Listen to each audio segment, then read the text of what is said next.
j'espère que vous allez bien. Bon, je suis désolée, j'ai toujours pas récupéré ma voix, je suis toujours malade. Mais je suis là et j'ai plus de fièvre et ça c'est...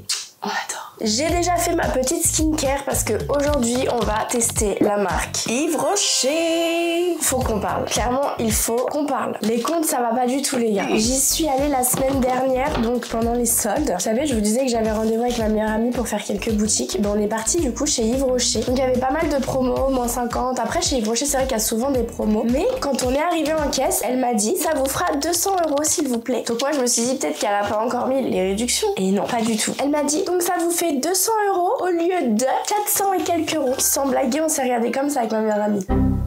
Donc à la base, cette full face coûtait 400 €. Yves Rocher, je vous aime beaucoup, mais ça va pas ou quoi? Là, avec les 50%, les prix sont quand même relativement chers. Alors je sais pas si c'est des vrais promos ou des fausses promos. Vous savez, les boutiques là qui font des fausses promos, qui vous disent oui, le pantalon il est à 20 € au lieu de 40. Et qu'en fait, le prix initial du pantalon c'est vraiment 20 € et pas 40. C'est ce que je veux dire. Enfin là, j'étais quand même assez surprise. On reste sur du maquillage Yves Rocher. C'est pas forcément une marque réputée pour le maquillage. Un pinceau, 25 €. Un fond de teint, 30 €. Une palette pour les yeux, 34 €. Un rouge à lèvres, 25 €. Après oui, certes, après les réductions ça fait beaucoup moins cher, mais initialement les prix sont quand même relativement chers, je trouve. Trêve de blabla, aujourd'hui on va tester ça. Pour le coup, j'ai pas trouvé tous les produits que je voulais. Je pensais qu'ils auraient fait des choses un peu plus liquides, du bronzer liquide, du blush liquide, etc. Mais non. En premier, je me suis pris une base illuminante. Ensuite, je me suis pris le fond de teint zéro défaut, 24 heures d'hydratation, un anti-cerne haute couvrance. Je me suis pris la brume fixatrice, la poudre libre, Richard si tu passes par là, une palette pour les yeux, 2 mascaras, une poudre compacte, un bronzer poudre de soleil, bien sûr un blush, un crayon kohl, un eyeliner, un crayon à sourcils, un crayon pour la bouche, un rouge à lèvres, un mascara à sourcils et enfin, vu que j'en ai pas assez, des petits pinceaux. Le pinceau fard à joues, le pinceau fond de teint, un pinceau anti-cerne et enfin 3 pinceaux pour les yeux. C'est parti, let's go. Je suis en train de me rendre compte sur le ticket de caisse qu'elle m'a pas compté l'anti-cerne. Elle a oublié quelques produits, elle m'a pas compté l'anti-cerne, elle m'a pas compté la poudre compacte. C'était peut-être un cadeau, Yves Rocher? Non, je pense pas, je pense que vraiment elle a oublié. Qui va aller le dire? Sûrement pas moi. Avec 200 € la full face au lieu de 400 €, je vais pas aller me plaindre qu'ils m'ont oublié des articles. C'est pas bien. Pour commencer, comme je vous ai dit, j'ai déjà fait ma petite skincare, donc on vient commencer par la base. Donc il faut savoir que Yves Rocher, ils ont beaucoup de produits soins, donc vous pouvez très bien faire votre skincare aussi là-bas. D'ailleurs, si ça vous intéresse, une vidéo skincare avec les produits Yves Rocher, pourquoi pas? Comme d'habitude, je galère. Ça m'énerve. Alors, je vais prendre un ciseau. J'ai pris mon petit ciseau. Ce sera beaucoup plus simple. En fait, maintenant, dès que je commence une full face, ça va falloir que je prenne directement mon ciseau. Comme ça, on perd pas de temps, on y va. Donc, c'est une base éclat, base de teint illuminatrice. Donc, j'imagine qu'elle apporte un petit peu de glow au visage. Donc, j'en mets... Oh, c'est teinté. Comme ça, direct. J'en remets encore un peu. Hop. Et j'étale. J'ai peut-être mis beaucoup, non? Purée, il manque un truc, là. C'est mieux comme ça. Ok, alors, examinons la petite base. Une base relativement basique. Une base basique. Ouais, franchement, est-ce qu'elle apporte du glow plus que ce que j'avais déjà avec ma skincare? Je trouve pas, personnellement. Après, quoi qu'il, c'est toujours mieux d'en mettre pour avoir vraiment votre barrière entre votre maquillage et votre peau. Ah non, pourquoi ça me fait ça? Ah, regardez. Je déteste quand ça me fait ça. Mon visage il peluche. Les petites boulettes là que vous avez sur le visage, je déteste. Mon soin ne fait jamais ça. Donc est-ce que c'est pas les particules que j'ai dans mes soins avec le mélange de la base qui fait ça? Bah du coup je suis pas trop fan. Ah non, j'aime pas. Ensuite, place au fond de teint. Donc j'ai pris la teinte 150 en teinte beige. Donc c'est un teint zéro défaut. Il a 24 heures d'hydratation. Il me semble qu'il est quand même relativement couvrant. Avant je vais prendre mon pinceau à fond de teint, celui-ci. Je suis pas forcément emballée d'appliquer son fond de teint avec des petits pinceaux comme ça. Enfin en tout cas à l'école on nous apprend à l'appliquer avec ça. Moi vraiment le Beauty Blender ma vie quoi. Donc j'en mets 3 pompes sur le dos de ma main. Je prends avec mon pinceau. J'espère que je me suis pas trompée sur la teinte, mais ça m'a l'air d'être ça. J'ai testé en boutique. Ouais, la teinte c'est bon. Ok, donc il est méga modulable, ça se sent direct. Il est super fluide. Je pensais qu'il serait beaucoup plus couvrant au premier abord, mais vous pouvez vraiment le travailler. Après sincèrement, je pense que c'est une texture qui se travaille même mieux au Beauty Blender. Parce que là du coup c'est tellement fluide qu'on voit quand même pas mal les coups de pinceau. Après attendez, j'ai pas dit mon dernier mot non plus. Pas mal du tout le fond de teint pour le moment. À l'application en tout cas il est agréable. Et pour le peu d'odorat qui me reste, je crois qu'il sent bon. Ah purée, mon nez il me fait trop mal. Vous savez, à force qu'on se mouche, vous avez les petites coupures là au niveau du nez. C'est horrible. Ok, pas mal. En tout cas la teinte je me suis pas trompée. Bah écoutez, j'aime beaucoup la texture. La seule chose que j'aurais à lui reprocher c'est que le pinceau a fait des traces. Donc c'est pas forcément sur le fond de teint. J'aime beaucoup le rendu. Il a quand même camouflé toutes mes petites imperfections tout en laissant mon grain de peau. Il reste très fluide au niveau du visage, on le sent pas. Je sens pas forcément de matière sur le visage, en même temps il a 24 heures d'hydratation. hydratation. Je pense qu'il y a quand même du soin à l'intérieur. Et moi qui aime pas forcément les fonds de teint trop épais, les fonds de teint trop couvrants, c'est un fond de teint oui que je pourrais mettre tous les jours. J'aime beaucoup. Le fond de teint c'est validé Yves Rocher. Ensuite l'anti-cerne. Donc pour l'anti-cerne, le fait qu'ils aient un pinceau, ça j'ai beaucoup aimé. Moi j'adore les pinceaux anti-cerne. Et celui-ci au niveau du poil il a l'air très bien. Franchement le poil il est extrêmement souple. Tous les pinceaux sont véganes donc c'est du poil synthétique et c'est extrêmement doux. Vous savez des fois le poil synthétique ça peut ne pas être très doux mais là c'est très doux. Mon petit ciseau, hop, on va éviter de me mettre en colère avec ces ouvertures compliquées. Donc ça aussi ça a l'air d'être ma teinte. Je viens en appliquer à l'intérieur et l'extérieur. Ah et purée il a l'air épais de malade. À l'application on le sent direct. Je vais pas en mettre beaucoup. Hop. Ok par contre il s'estompe super bien. Il est super doux le pinceau anti-cerne, j'aime beaucoup. Alors voyons voir. C'est trop ma cam. Attendez parce que j'ai peut-être parlé trop vite. Alors en termes de couvrance c'est ma cam dans le sens où il est quand même couvrant mais vous avez quand même votre grain de peau. Mais j'ai l'impression qu'il m'a complètement asséché mon contour des yeux. Je sais pas si vous arrivez à voir juste ici mais on a comme une zone d'irritation qui est marquée par l'anti-cerne. On va voir de l'autre côté. Ouais ça me fait pareil. Ça me marque toutes mes petites ridules en dessous de l'œil. J'ai l'impression qu'il est trop sec pour moi. Pourtant j'avais mis mon contour des yeux ce matin. Ouais je sais pas. Un peu mitigé sur l'anti-cerne. Au niveau de la couvrance j'aime bien ce genre de couvrance. Au niveau de la texture il est peut-être un peu sec pour moi. Je suis pas emballée c'est pesé quoi. Ce genre de matière je le vois direct quand je pisse l'œil en fin de journée. Tout ça là c'est marqué par l'anti-cerne direct. Je me fais pas des full face anti-âge pour dès que je mets mon anti-cerne avoir des petites marques comme ça sous les yeux. Moi je vous le dis. Je viens prendre ma petite poudre fluide.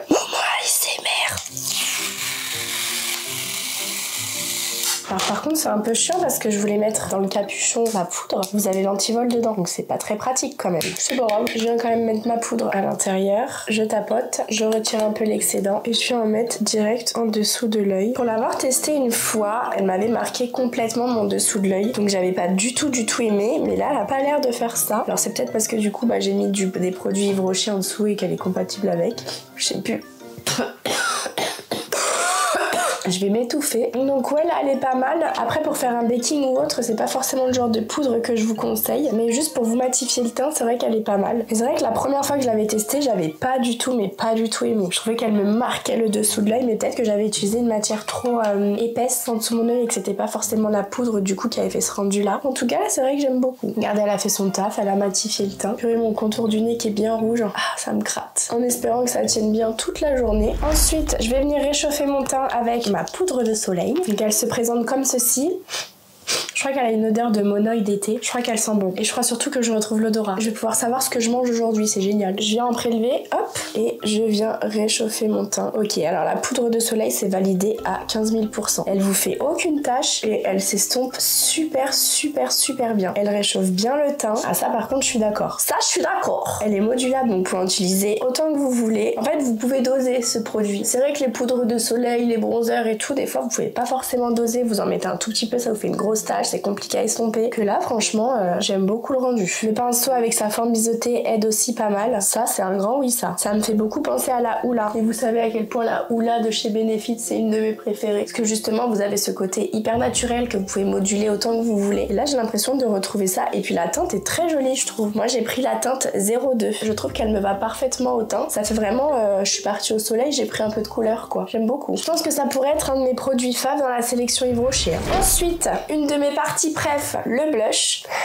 J'ai l'impression qu'il n'y a pas d'odeur dans le blush par contre. Donc la chose que je regrette et que je vous ai dit tout à l'heure c'est que vraiment ils aient pas fait de produits liquides. J'ai pas vu de blush liquide, de bronzer liquide. Donc ça c'est vrai que ça m'a un petit peu manqué dans ma sélection. On va voir, ça se trouve il va être hyper pigmenté. J'en prélève avec le même pinceau. Ok, pas mal. C'est un rose un peu bonbon. Bah écoutez, pas mal le rendu de blush. Bon par contre faut quand même mettre la dose pour qu'il soit un petit peu pigmenté. C'est pas comme les nouvelles formules qu'on peut trouver aujourd'hui sur le marché où dès que vous y mettez votre pinceau à l'intérieur ça vous fait une grosse trace de blush d'un coup. Donc là c'est quand même un blush qui se travaille petit à petit. Mais en termes de rendu final c'est vrai qu'il est pas mal. Ce sera vraiment pas mon blush préféré mais il est pas mal. Il a une jolie pigmentation, il fait très naturel. Vous pouvez le travailler donc comme d'habitude en remettre. Donc nous c'est vrai qu'aujourd'hui ce qu'on cherche c'est de mettre le pinceau dans le blush, le mettre et voilà, ne plus retremper le pinceau à chaque fois. Mais écoutez, pour ceux qui ont la patience le matin en tout cas il est vraiment pas mal. Ensuite les sourcils, j'ai pris ce crayon avec l'embout comme d'habitude, estompeur. De mémoire vous en aviez plusieurs et il me semble que celui-ci c'est un crayon fin que j'ai pris. Donc en espérant surtout ne pas m'être trompée sur la teinte.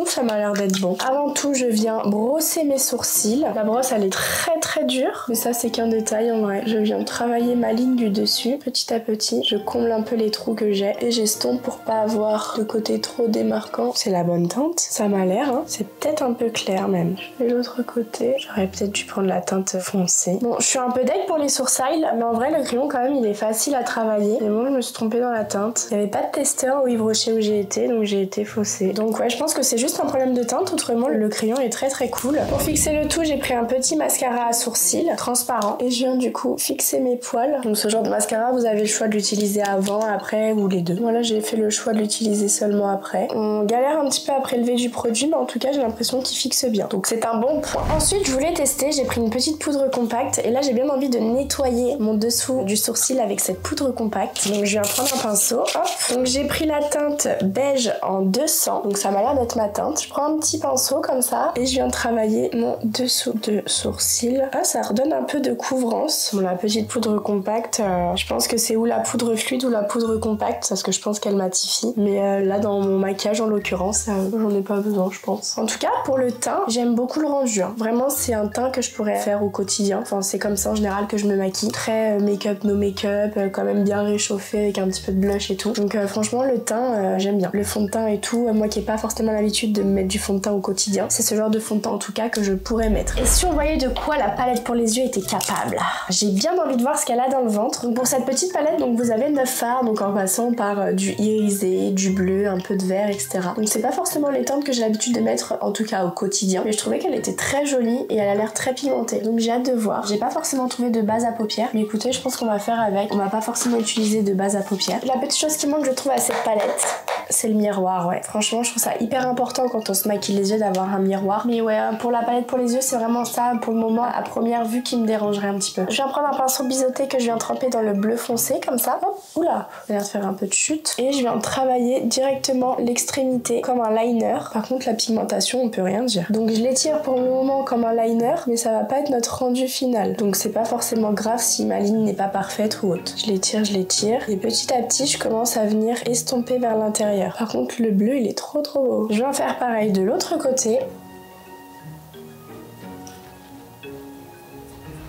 Une fois que j'ai tracé mon petit liner comme ça, je viens prendre un pinceau moins précis avec le bleu clair. Je retire encore un peu l'excédent et je viens le déposer au coin externe comme ça. Je pense d'ailleurs que pour ce make-up, je vais juste travailler le coin externe. En tout cas, la pigmentation du fard, elle est incroyable. Vraiment, j'aime beaucoup et pour le moment, je n'ai aucune chute. Donc pour le moment, c'est pas donné, mais la qualité y est quand même. Hein. Donc voilà, c'est vraiment ce rendu que je souhaite. Donc je viens faire la même chose de l'autre côté.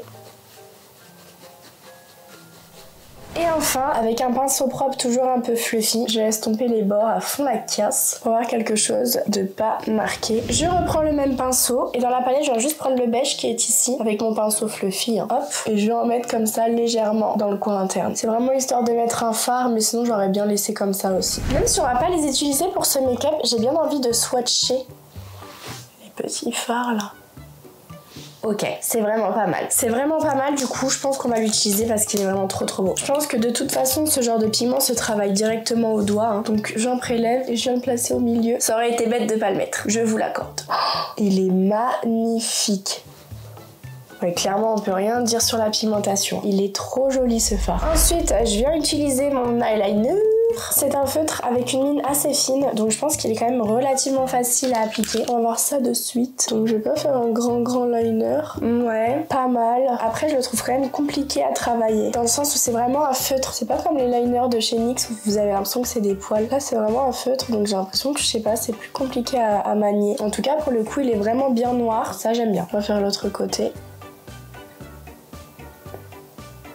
Bon, c'est pas le meilleur liner, mais ça passe en vrai. Donc une fois que j'ai fait mon petit liner, on va passer au mascara. J'en ai pris deux parce que je savais pas forcément sur lequel j'allais partir, mais là on est parti sur un maquillage bleu, donc j'ai bien envie de tester celui qui est bleu. Donc c'est l'Intense Métamorphose, c'est un des best-sellers du coup de chez Yves Rocher. La brosse est quand même relativement épaisse, mais vous avez plusieurs picots. Mais vous avez une petite forme au niveau des picots qui fait que ça va vous prendre vraiment tous vos cils. On va voir ça de suite. Je trouve que le bleu il se voit pas beaucoup, moi. C'est léger quand même. Hein. Par contre, ça vous prend bien tous vos cils. Je pense que celui-ci il est vraiment plus joli joli en noir quoi. Mais là ouais je trouve pas qu'il soit bleu pétant, bleu flashy quoi. Aujourd'hui on a tellement sur le marché qui font des mascaras bleus que c'est pas le meilleur je trouve. Par contre il vous fait des cils de malade. J'aime beaucoup. J'en mets un petit peu en bas et je vais faire du coup l'autre côté. Même il vous fait pas forcément de résidus au niveau de votre paupière et tout. Franchement il est trop bien. Vous pouvez bien attraper tous vos cils et en plus de ça je les ai pas repiqués mes cils là. Franchement pas mal du tout même. Alors ce petit mascara dites-moi ce que vous en pensez. En vrai il se voit quand même le bleu. Et c'est juste que moi je m'attendais à quelque chose d'encore plus bleu. Toujours indécise. Et pour finaliser ce look j'ai pris aussi un petit crayon bleu pour mettre à l'intérieur de ma muqueuse. Il fait quand même bleu relativement foncé mais je pense qu'il peut être pas mal. Déjà il marque très bien. Je sais pas ce que vous en dites mais j'aime beaucoup. Ça ressort un petit peu le bleu du mascara en plus. Et enfin dernière étape, la bouche. Donc j'ai pris comme d'habitude un crayon un peu dans les tons nude. Celui-ci c'est café serein. Genre là tu prends ton café t'es serein quoi. Je viens un petit fait airliner comme d'habitude.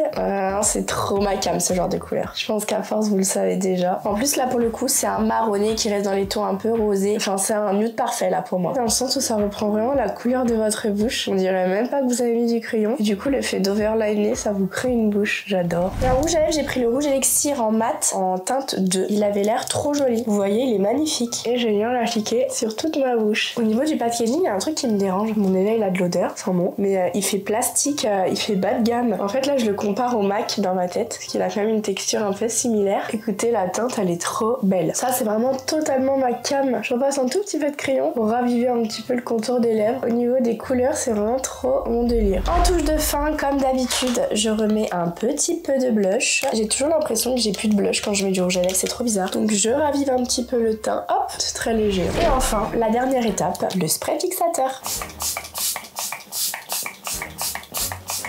Ça fait plus vraiment brume que spray. Le spray normalement a un jet beaucoup plus puissant. Après il y a marqué brume. Mais là c'est quand même assez... T'as l'impression que tu mets de l'eau. Donc c'est anti-lumière bleue et anti-pollution. Ça par contre c'est cool. Je laisse sécher, je laisse sécher, je laisse sécher. Qu'est-ce qu'on en pense de ce petit make-up? Est-ce que vous validez? Moi pour le coup j'aime beaucoup le teint. Je valide le teint à 100% même. C'est quelque chose que je pourrais vraiment refaire au quotidien. Le mascara je pense qu'il a réellement un potentiel. Même un peu sous-côté. Genre je comprends pas pourquoi on n'entend pas plus parler que ça de ce mascara. Peut-être pas forcément en teinte bleue, quoique si quand même il ressort pas mal, mais c'est pas forcément ce mascara que je vous aurais préconisé pour un maquillage bleu. En tout cas les fards, incroyables. Les fards, incroyables. Je m'attendais pas du tout à ça en ouvrant la palette. Et la bouche, bah écoutez, un petit sans faute la bouche, j'aime beaucoup aussi. C'est vraiment le genre de maquillage que je pourrais utiliser au quotidien. Est-ce qu'on n'a pas oublié quelque chose qu'on n'a pas trouvé d'ailleurs là-bas? L'highlighter. Je n'ai pas trouvé d'highlighter chez Yves Rocher. Là, je suis pas d'accord. Vous savez à quel point l'highlighter c'est la petite touche finale quoi, que j'adore. Bah non, j'ai pas trouvé d'highlighter. En espérant ne pas vous avoir trop reniflé dans les oreilles et trop toussé depuis le début de cette vidéo, mais purée, c'est compliqué. C'est compliqué. Donc ouais, franchement, avec le recul, oui, c'est pas forcément des produits donnés, mais on a de la qualité. Je m'attendais pas à ça de la part d'Yves Rocher. Je pensais que ça allait être un maquillage beaucoup plus bas de gamme, avec moins de pigmentation, moins de... voilà quoi. Ouais, je m'attendais pas du tout à ça, donc agréablement surprise. Ça me fait beaucoup penser aux produits de chez Sephora Collection en fait. Entre Sephora Collection et MAC. Et c'est quand même assez haut dans mon estime, parce que c'est vraiment deux marques que j'affectionne beaucoup. Mais écoutez, en tout cas, ce petit make-up est terminé. J'attends vos retours en commentaire. J'ai hâte de savoir, même si vous avez déjà testé le produit Yves Rocher, vos produits un peu chouchou et tout. Enfin, dites-moi en commentaire, j'ai hâte de voir. Et j'espère surtout que ce petit make-up vous aura plu. Comme d'habitude, j'ai pris un grand plaisir à tourner cette vidéo. Malgré mon nez qui dégouline et malgré ma gorge qui ne fait que brûler depuis le début de cette vidéo. Et j'espère qu'à travers cet écran, je ne vous ai pas contaminé de tous mes microbes. Ça serait fou qu'en vous parlant comme ça, je vous contamine. En vous positionnant comme ça au visage. Sur ce, prenez soin de vous. Je vous fais plein de gros bisous et nous on se retrouve dans une prochaine vidéo.